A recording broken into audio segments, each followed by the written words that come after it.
Hi, my name's Andrew Thorp. I'm a business speaker and a skills trainer based in Manchester in the UK, and this is one of a series of audio clips I'm putting together exploring the skill of presenting. In other words, how to get your message across when you've got an audience in the room with you. I recently launched a concept called Speakeasy here in the Northwest, a series of monthly events designed to help business people craft their message and improve the way they deliver it. I'll give you a link to our website a bit later explaining when and where we meet. But first, let's look at another really fascinating aspect of presenting on stage, and that's movement. You've probably read that the majority of effective communication is of a non-verbal nature. In other words, it doesn't matter so much what you say, rather how you say it. And a huge part of this is body language.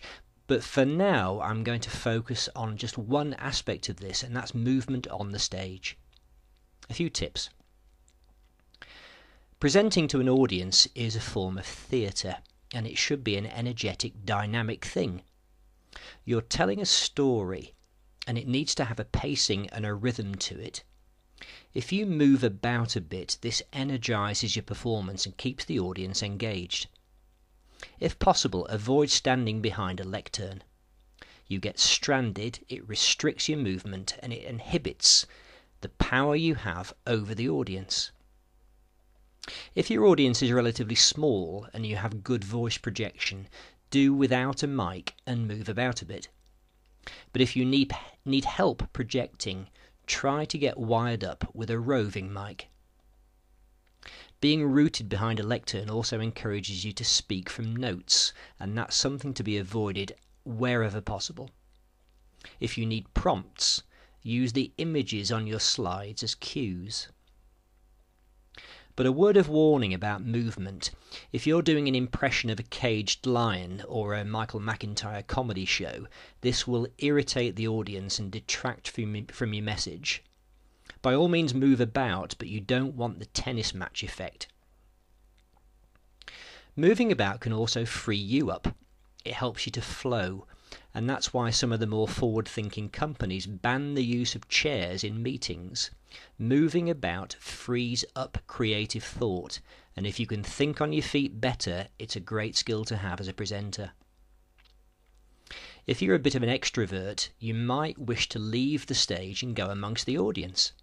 This really gets people's attention, but be careful here. If it clearly goes against your personality, this can appear forced and unnatural, and one of the central principles of good speaking and presenting is to be authentic.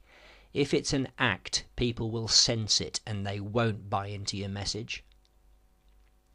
It's also a great thing to involve the audience. Now, we'll do more on this in another clip, but asking them questions, getting volunteers to come up on stage, and having some dialogue with them really helps to energize your performance and keep the audience engaged. It's been said that if you don't feel exhausted after a big presentation, you've shortchanged the audience.